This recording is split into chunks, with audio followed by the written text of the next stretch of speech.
শেহজাদকে নিয়ে কটূক্তি করে এবার ধৈর্য হারিয়ে মুখ খুললেন ঢালিউড কুইন অপু বিশ্বাস।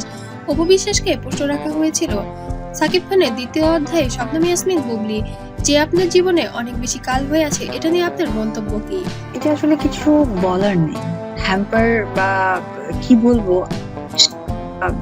বলবো এটা বলার নেই, কারণ অনেক কিছু হয় যে আমি আমারটাই জানি না।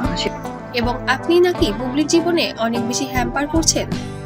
অপু বিশ্বাস উত্তরে বলেছেন, আমি কারো জীবনে হ্যাম্পার করিনি, সে তার নিজের কারণে খ্যাতির বিড়ম্বনা হচ্ছেন।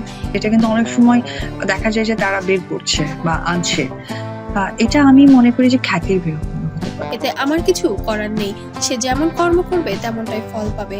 ভক্ত শ্রোতারা সবই তো চোখে দেখতে পায়, সবই বুঝতে পারে, এজন্য আমার কোনো মন্তব্য নেই এই বিষয়ে। সেলিব্রিটিদের নিয়ে চর্চা হওয়াটা খুবই স্বাভাবিক, যেদিন আমি থাকবো না। তবে আমরা আরো প্রশ্ন রেখেছিলাম, দেশে বিদেশে আপনাদের এই ত্রিমাত্রিক সম্পর্ক নিয়ে অনেক বেশি চর্চা হয়, এটা নিয়ে আপনার কোনো মন্তব্য থাকলে আমাদের জানাবেন।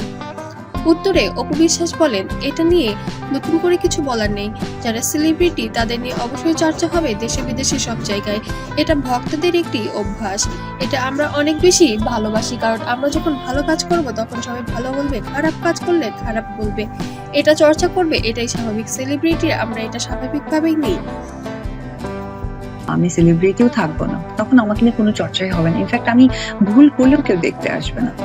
আর এখন যেহেতু ভালো কাজ করছি বা কাজের মধ্যেই আছি, যার জন্য আমার ভালো মন্দটা মানুষের চোখে পড়ছে এবং সেটাই কিন্তু ধরিয়ে দিচ্ছে, যার জন্য এটাকে আমি খুব পজিটিভ দেখি। ওরকম কখনো দেখিনি, দেখিনি না, ওটা বলতে চাচ্ছি না, চাচ্ছি যে ওইভাবে দেখা হয়নি যে ব্যালেন্স ম্যান কিনা, বা আসলে ওইভাবে দেখা হয়নি। বাট